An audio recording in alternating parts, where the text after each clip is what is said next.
Welcome to It's a Mimic with your DMs, Adam, Dan, and Terry.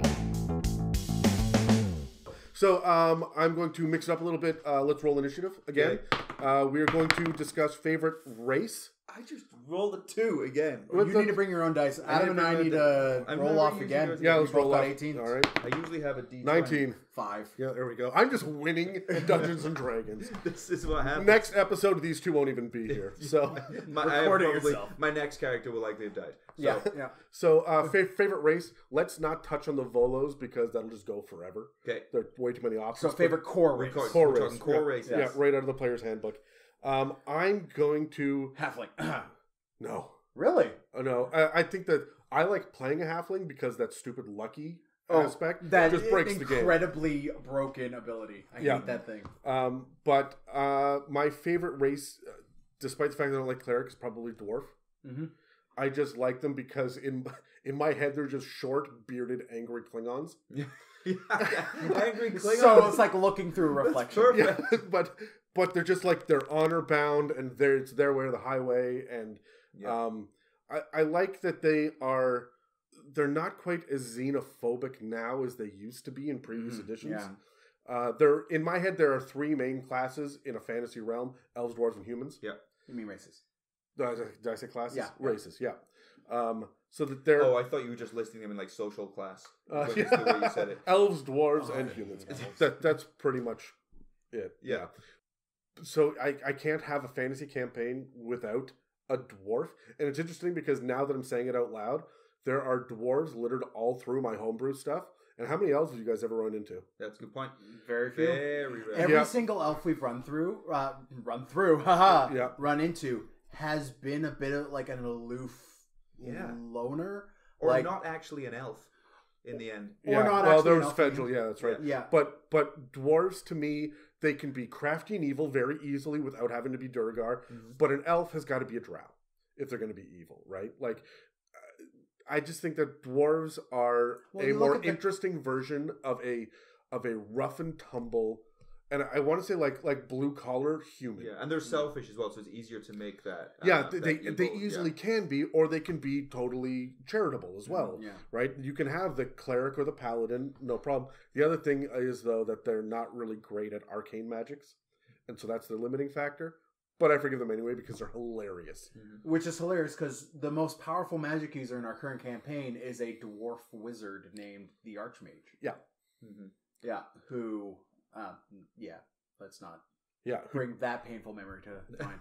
Yeah. I only knew him for a few minutes. Yeah, I told you to get down a hole. And before I died. Before I died in a dark hole. All right, so that's me. Dan. Favorite. I know, I'm going to make a bet. I'm going to make an imaginary $20 bet with you. All right, okay, all right, right now. I'm saying half-orc. Yeah, see, I was going to say half-orc too, but I think that he's going to break the mold and go tiefling. Dan? My favorite race in this game are gnomes. Rock gnomes. Why did you say gnomes? I should have said gnome, actually. I knew that. I'm currently playing one, and I friggin' love it. I love the tinkering. I love all that other stuff. Now, that's been for the past 2 or 3 years. I've really dived into gnomes. Traditionally speaking, though? Half-orcs. Yeah. Oh, yeah. I think been like internet searches for a while there. Yeah. I'm with you. What happens is late at night in my own... No, there's... half-orcs have always had a special place in my heart as being the outcasts. They've always been like this. Half-elves always had like the not part of either group, but part of both. Half-orcs have the removed from all societies and shunned. Yeah, shunned from both, yeah. So, and shunned from both because of tainted blood or whatnot. And I've always found that incredibly intriguing. Does it come up a lot in campaigns? Not as much as I wish it did. See, it was a major factor for the half-orcs, the NPCs that we had in our previous campaign before you joined. That was a major factor. Now I find a lot of games that have half-orcs, they use them as Arnold Schwarzenegger wannabes. They're just big, dumb meatheads. They're Well, one of the things that we did, and we... so bear with us now, audience, because we're going to go to a dark place. The concept of a half-orc is rated R. Oh yeah. And It's- almost exclusively so. Like you don't get that story of that they fell in love. elven maid or that human maiden and that orc gentleman who runs the bakery down the street. There's one traditional backstory in how a half-orc comes about. And we dove into that. There were like sex slave orcs in these caverns and whatnot, and that they ended up liberating, and like that was a major factor, and it was a little difficult because it was one of the first things we ever ran into with this group, and I'm like, who's my audience here? Can I you were still feeling the group out, really. Yeah, and I kind of went at it head on, and it worked out. It was okay. But a lot of groups, when you start talking about your half-orc past and whatnot, I think a lot of people just, I'm an orphan, leave it at that. Yeah. Right? Because half-orc is difficult. I mean, you said gnomes, and now we're talking about half-orcs. Yeah. The only way, like, you can see, like, generationally, how half-orcs would continue would be like, well, again, the last campaign, my character Titus had his wife Kogu, who was a half-orc. That's going to continue the half-orc bloodline, but it starts from that unpleasantness. Yeah. And I've since shifted to gnomes because I like the tinkerer. I like the slightly fey aspect of them now. Funny enough, this is a Dungeons and Dragons podcast, but it was Pathfinder that made me fall in love with gnomes. They have this flavor where if they're not out adventuring, if they're not out experiencing new things, their color fades. And, that's cool. And it's called like the whitening or whatever it is, where they slowly fade into nothingness. And the whitening, or fading, or something like that. I forget what it's called. Yeah, that's but like a cool metaphor for like life in general. Yeah, right? but you look at the player's handbook inside, or the core rulebook for Pathfinder. You flip to gnomes. Their hair colors are like lime green, hot pink. Oh yeah, they're blue, treasure trolls. Yeah, they are like rub their little gem in the belly button whole thing. And I loved it. And then when you switch over to Dungeons and Dragons, and now you got these little tinkerers who are coming up with these little clockwork devices, and have this deep sense of invention and wit and overcoming their own problems and but sometimes when you give the party a witty gnome NPC, they just end up booting them in the face. Right, I did do that repeatedly. Well, I didn't. That was a strange relationship because I didn't like him, and then he had some good roles. I had some bad roles.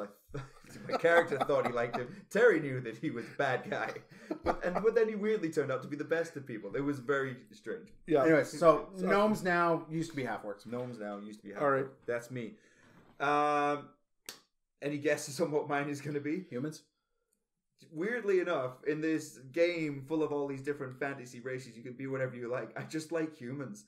And I like them because they're in the game mechanically. They're very strong. +1 to everything. Awesome. But the flavor-wise, they kind of suck. They don't live that long. They can't see in the dark. They're not as wise. They're not as strong. And so I like that vulnerability.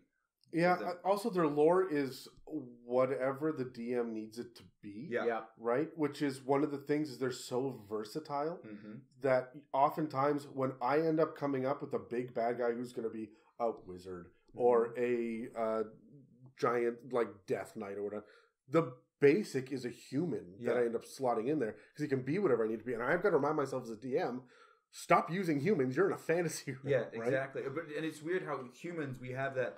Your elf is always kind of a traditional high elf, Elrond style, and but your human may be like Celtic or like Arabian or like African. Like they're always different styles of humans, but your dwarf is always Scottish, or however. Your gnome is always Irish. Yeah, that's it, right? Yeah. It's but I like humans because I like that vulnerability, and I've talked to you guys before about how like the hardship and the threat of death in the game is very important to me to get sucked in. I don't want to feel like I'm always winning. I feel like I have to work really hard to beat quotation marks the game. Yeah. So.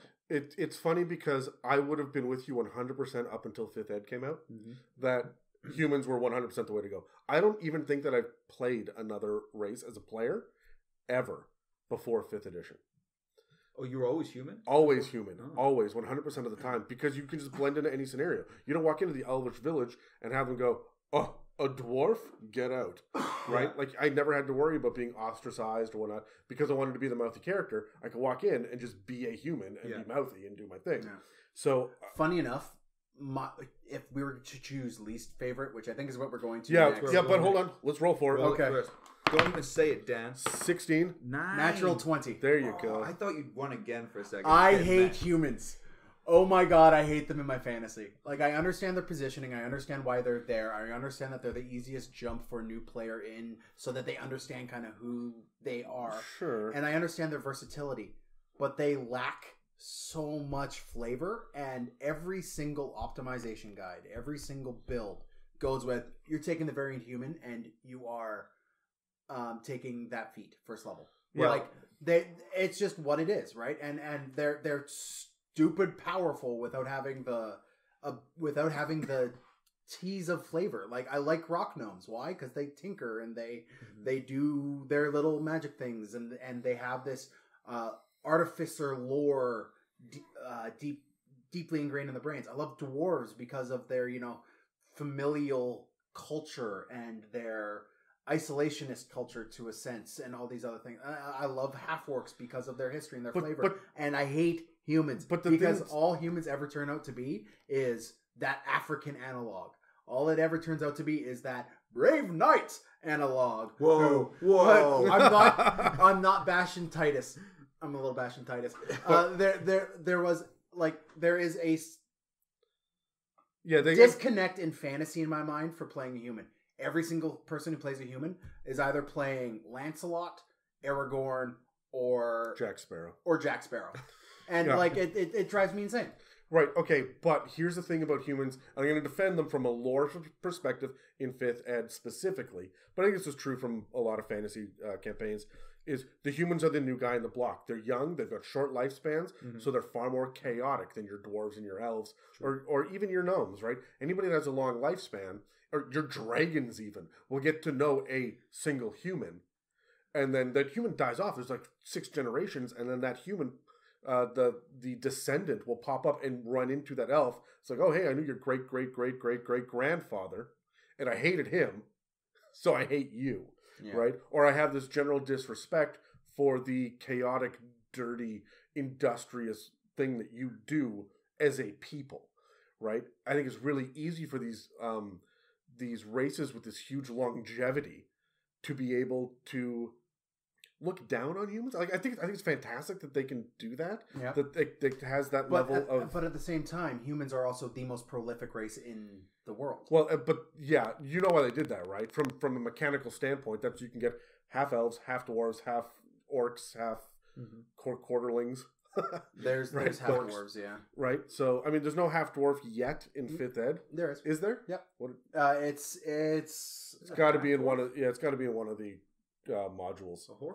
No, Tuck from our one game is a half dwarf. Yeah, but I thought you homebrewed that. No, we didn't. We got it from. Being a half dwarf would be rough. You'd just be like a short human, but a weird. You're a short fat human. You're a short fat human or a tall, slightly skinnier dwarf. Yeah, that's. Yeah. All right. Okay, sure. It's not one of the main 6 or 7 books. No, I think it might be Sword Coast, but I could be wrong on that. But anyway, I just don't think that I like that the orcs and the humans are the 2 most prolific races, because that just feeds into their back. And I guess demons, right? These are the 3 things that are just going to spawn like crazy. Yeah. And that's a load of fun. So I don't know. I think that it's good to have them as a harsh contrast to my least favorite race of all time. See, let me guess. Is it elves? It's elves. Goddamn freaking elves. Yeah, I can't stand them either. By the way, guys, I just want to point out that's how you do a transition. That's I believe that's called. Again, Adam's going to be doing all the recording from here on out by himself. Okay. He doesn't need us. We're color commentary for his brilliance. This may be the only point that we agree on, actually, is that we all hate elves. Yeah. Yeah. Oh, they're the worst. You just said humans are the worst. Retcon. So, elves are the worst, like, culturally. Anyway, they're your least favorite. Why are they your least favorite? I just think they're useless. I think Legolas was fantastic and he could do no wrong. But I want to surf shields down stairwells. He was a Mary Sue, and I have no time for that level of garbage. What's a Mary Sue? It is a character that is just good at absolutely everything for no particular reason. Until you need them to shoot one enemy in the neck. Yeah. Sure. So, why was Legolas by far the greatest warrior of all time in any Lord of the Rings or Hobbit movie? Why? Oh, because he just was. Because he's Orlando Bloom. Yeah, and because also that's what elves are. They're Dude just needs better. a paycheck now. They're just better at everything. Yeah. Everything than anyone else, and they've got the ego on top of it, right? That doesn't impress me. Yeah, what's the weakness, right? Well, yeah, and they're borderline immortal too, right? I don't know. I don't dig it. I don't like elves. Yeah, there's times when I can like him. Evangeline Lily Toriel, for example, but that's very limited. Preach. I find that elves are meant for so as Dan said, everyone starts off playing a human, and then their second character is an elf. Yeah, because once you've figured out the mechanics and you're relatively good at it, and you kind of have a touchstone in the game of where to start from and whatnot, then you turn into this character who's just perfect. I'm just going to be a perfect character. Yeah. or the alternative is they roll that elf, but they want to roll that aloof elf who doesn't want to go in the silly human societies or doesn't want to go into the silly... And we've talked about privately before how people will do a similar thing going against type with drow as well, just touching on elf-like creatures. Yeah. I don't want to be the drow that's like the rest of them. I'm different. Everyone is Dritz Do'Urden's second cousin. Yeah. Yeah. And that I don't know. I have no use for elves whatsoever. I think that they need a major overhaul in fantasy. I don't just mean D&D. And honestly, I like the Dungeons and Dragons elves better than like any other. I hate the Tolkien elves. Yeah. That drive me up the wall. Well, are we talking Tolkien elves or are we talking Peter Jackson Tolkien elves? Both. Because, like, if you watch... I actually like the elves from The Hobbit, the animated one, back in the day, where they are short, very fae-like creatures. And they're, they looked otherworldly. Like they're not these perfect forms. They're not just humans with pointy ears. They're not just humans with pointy ears. They're actually their own creatures. Let me say though that this specifically, if I'm going to really dig down, this is wood elves and high elves that I have zero tolerance for. Yeah. Eladrin and sea elves, yeah, I'm on board. Yeah, that's cool. I'm in. The Eladrin are freaking weird and I love it. If you have never played Dungeons and Dragons before, and I say wood elf, you know what I'm talking about. Unless you're my mother, you think they make Keebler cookies. I think which an oven in a tree is just brilliant. They could just stand to get, and this is what a more experienced DM is great for. They just could stand to have a bit of a reimagining where yes, you can touch on their strengths and things like that, but I just think they need more of a weakness. They shouldn't be so perfect at everything. They shouldn't be like a superhuman. They just need a bit of a reimagining. They just need to get dirty sometimes. You want to know what I would do, and maybe I'll do this in my next campaign, or God, feel free to steal this. When they die, it's got to be some mass tragedy. They're this perfect, nigh immortal being, but when they die, their souls are immediately damned to being demons or devils or something. So it's this tragedy. The world becomes darker as a result. I don't need to be a mechanical downside, even a flavor downside. But when you read it, there is no downside to being an elf. When the elf dies, it makes the news, but not when the half-orc dies? Yeah, pretty much. So, and yours? Me and Dan are never going to agree on anything ever other than elves. My least favorite class is gnomes. I'm just not into it. Gnomes, halflings, all of the little people. I'm just not on board. How do you go on? Yeah. They just don't excite me. It's like you're a little dude. Yeah, you kind of tinker around a little bit, but you don't represent to me that heroic fantasy character that I want to be. Yes, I'm a hypocrite here because I've just been talking about how elves are too perfect, but I mean that I don't see them as being heroic. They're just a little dude running around that they have like tricks, and it's like it just doesn't wow me. You should watch Willow if you haven't seen it, and check out the brownies in that. That for me is what a halfling ought to be. Okay. Yeah. That perspective, that's a good place to go. But you specifically said gnomes. That's interesting. I always thought of gnomes as being Santa's elves. If you're going to have Santa's elves, they're gnomes. In fairness to Dan, you play a gnome very well because your character works hard to break any type of typecast.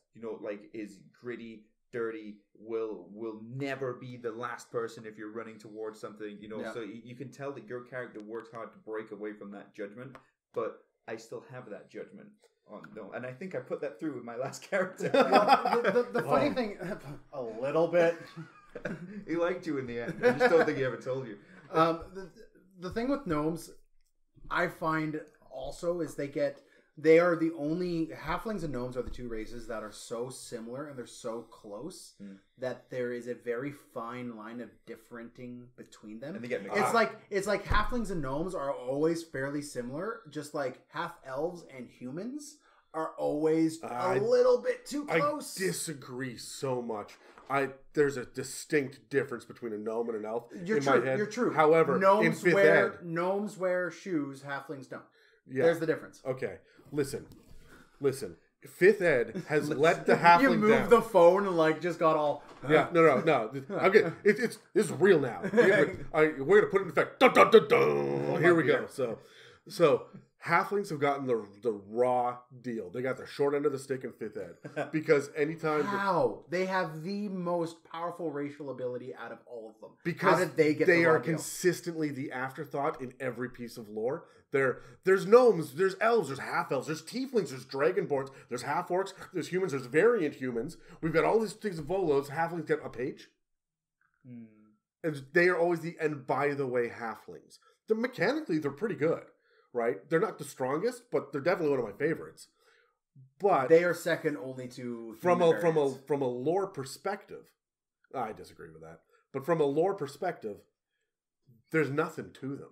They are they're just short people. That's all it is. There's nothing to it. They're a little bit lucky. They're a little bit sneaky. Like, I don't even know. Like, do they have a pantheon? What are their gods? All right, but hold on. So halfling, Terry, do they have dark vision? No, I don't know. Yeah, Dan's shaking his head. Right. Maybe.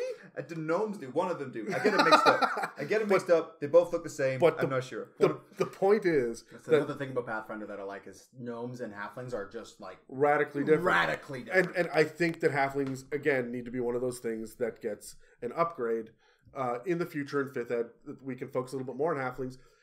I'm with you on the gnomes, though. I consistently set gnomes up to be bad guys because I dislike gnomes. Maybe I'll come around. You know, I've changed my opinion on some things before.